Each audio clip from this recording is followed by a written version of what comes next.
भगवते वासुदेवाय, श्री कृष्णाय गोविंदाय नारायणे नमो नमः। आप सभी को डॉक्टर इंदु शर्मा का श्रद्धेय नमन।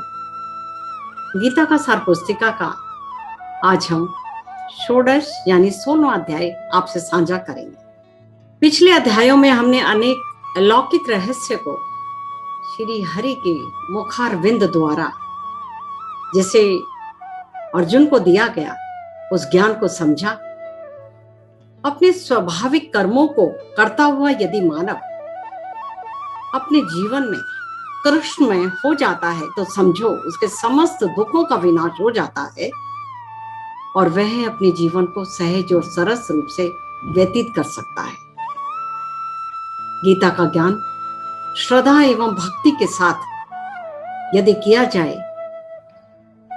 तो जीवन की सहजता का आत्मिक आनंद उठाते हुए मनुष्य इस संसार में अपना जीवन अध्यात्म में बना सकता है।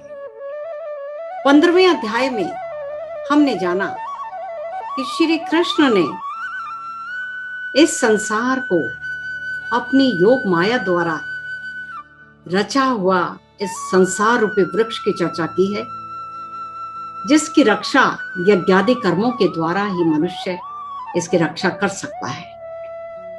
और विषय भोग इसकी कोपले हैं।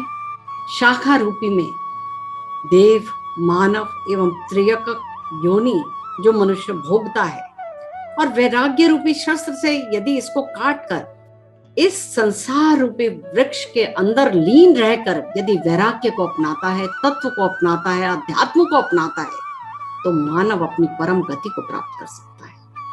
और वह पुरुषोत्तम पुरुष यानी कि वह सच्चिदानंद प्रभु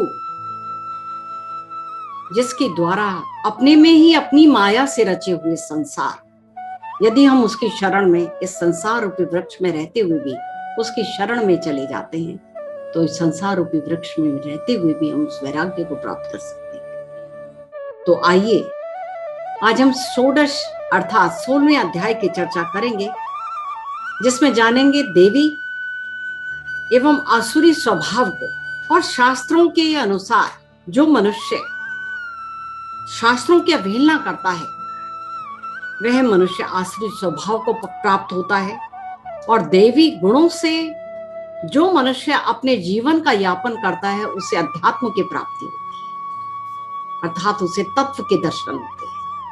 तो आइए लिए चलते हैं गीता के सार पुस्तिका का षोडश यानी 16वां अध्याय। षोडश अध्याय संपदा। दैवी आसुरी कथन। लक्षण प्रभु ने है दिए, अधोगति करी बखान। प्रभु ने लक्षण दिए और उसको अधोगति किस प्रकार से यदि मनुष्य नहीं चलता तो उसकी अधोगति कैसे होती, उसकी बखान किया प्रभु ने। आचरण को शुद्ध कर शास्त्र अनुकूल बन जाओ। आचरण को शुद्ध कर शास्त्र अनुकूल बन जाओ। आसुरी प्रवृत्ति त्याग कर देव पुत्र को ध्यान। भगवान अब कृष्ण कह रहे हैं अर्जुन से, हे पार्थ, ध्यान योग में लीन, अंतःकरण शुद्ध, स्वधर्म पालन का बनमीत। अंतःकरण को शुद्ध बना आपने और स्वधर्म का पालन कर। मन, वाणी और कर्म से किसी को भी प्रकार का कोई कष्ट ना होने पाए। सरल हृदय और तेरा रहूं और तू चंचलता को ना पाए। सरल हृदय से निवास कर, सरल हृदय से चल और किसी प्रकार की चंचलता तुझे प्राप्त ना हो। श्रेष्ठ पुरुष की शक्ति है जिसका नाम है तेज। और श्रेष्ठ पुरुष की शक्ति कौन सी शक्ति है, कौन सा बल है, कौन सा तेज है जिसके द्वारा वो श्रेष्ठ पुरुष की पहचान बता रहे हैं। क्षमा, धैर्य, शुद्धता, ये सभी देवी संपदा के योग हैं और प्रवृत्ति और निवृत्ति से परे। और आसुरी संपदा के लोग कौन है? असत्य, आलसी, आश्रय रहित और अपने में ही अपने आप को भोगना। स्वयं को ही अपने आप को असत्य, आलसी और आश्रय रहित रह के अपना जीवन यापन करना, ऐसी मनुष्य आसुरी संपदा के लोग कहे जाते हैं। अपकार करें वे जगत का, कामनाओं का वास। मंद बुद्धि सदैव रहे, भ्रष्ट आचरण का भाव, मंद बुद्धि रहते हैं आसुरी प्रवृत्ति वाले, विषय भोग में लीन रहे और चिंता से भर चित्त, चिंता से हमेशा उनका चित्त भरा रहता है। केवल अपना कर्म करें, केवल अपना कर्म करें। श्री कृष्ण का, हे अर्जुन, केवल वैसे आसुरी प्रवृत्ति वाले जन केवल अपना कर्म करके अपने सुख के भोग में ही अधीन होकर वो रहते, संग्रह करने की प्रवृत्ति होती उनमें, काम क्रोध अधीन, बलवान समझते स्वयं को ऐश्वर्य भोग के मीत। कितनी बड़ी बात कही कि बलवान समझते इसी के अंदर और स्वयं को ऐश्वर्य भोग के मीत बना लेते हैं अपने आप। अभिमान करें वे दान दें, दान देने पर भी उनके मन में अभिमान की भावना रहती है। कुटुंब ना उनके सदृश, उनके समान कोई भी इस टाइप का उनके समान, वो समझते हैं कि मैं ही सबसे बलवान हूं। घोर नर्क में जा पड़े, मोह जाल समावृत, ऐसे मनुष्य घोर नर्क में जा पड़ते हैं आसुरी व्यक्ति। आत्मा से जो द्वेष करे, जो आत्मा से जो मनुष्य द्वेष करता है, ये सभी आसुरी प्रवृत्ति की श्री हरि ने बखान किया है अर्जुन। आत्मा से जो द्वेष करें, निंदा मन में समाये, नरक स्वामी वे रहे और नीच गति को पाए। इतनी बड़ी आत्मा से द्वेष करें, निंदा मन में समाये जिनके, और नरक के स्वामी वे रहे, नीच गति को पाए। काम क्रोध और लोभ है नरक के द्वार, अधोगति को प्राप्त करें, और जो इससे ना हो पार, और ऐसा मनुष्य अधोगति को ही प्राप्त करता है, अर्थात आना जाना और इससे हो ना पार। शास्त्र विधि को त्याग कर, और जो मनुष्य शास्त्र विधि को त्यागते हैं, जो अपना मनमाना व्यवहार करते हैं, उसे सिद्धि नहीं मिल सकती। सिद्धि उसे ना मिल सके, ना परम गति हो प्राप्त। कर्तव्य अकर्तव्य छोड़ दे, हे परंतप, कर्तव्य अकर्तव्य छोड़ अब, हे परंतप महान, शास्त्र विधि युक्त कर्म कर।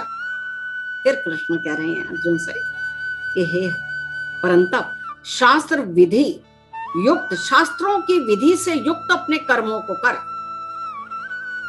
देकर शास्त्र प्रमाण, क्योंकि वेद ही इस संसार के वृक्ष को समझ सकते हैं, देकर शास्त्र प्रमाण, इन सब चीजों को आत्म से, आत्म तत्व के द्वारा, अध्यात्म के द्वारा, दैवी शक्ति को अध्यात्म के द्वारा प्राप्त कर, और शास्त्र विधि से युक्त कर्म करके, तभी जीवन में वही मनुष्य आगे बढ़ सकते हैं। जो शास्त्र विधि से कर्म करते हैं, वही देवी प्रवृत्ति के मनुष्य होते हैं और देवी गुणों से ही पूरित होते हैं, जिन्हें उस परम सच्चिदानंद परमात्मा के दर्शन, उस अध्यात्म के दर्शन करता हुआ अपने जीवन में अपने व्यवहारिक ज्ञान को उस परम पिता में लीन करता हुआ मनुष्य अपने जीवन का यापन करता है। तो इस प्रकार श्री हरि ने आसुरी एवं देवी दोनों प्रवृत्तियों के बारे में, दोनों स्वभाव के बारे में बताया। और यहां मैं आप सभी को ये कहना चाहूंगी कि पिछले अध्यायों में जो हमने गीता के सार पुस्तिका में जो दिया है, उस ज्ञान का मनन आप सभी एक बार जरूर करें, क्योंकि सहज ज्ञान के प्रकाश से धीरे धीरे बड़े व्यवहारिक ज्ञान को जो श्री कृष्ण ने एक सहजता से, सुगमता से, सरलता से जो बता दिया, उस ज्ञान को प्रतिदिन पढ़ते हुए यदि हम उस आचरण को अपने जीवन में, इस व्यवहारिक ज्ञान को अपने जीवन में, उसको आदर्श को मानते हुए हम बढ़ेंगे, तो इस संसार के तमाम बंधनों से मुक्त होकर मनुष्य संसार में रहता हुआ भी उस परम पिता सच्चिदानंद की प्राप्ति को प्राप्त कर सकता है।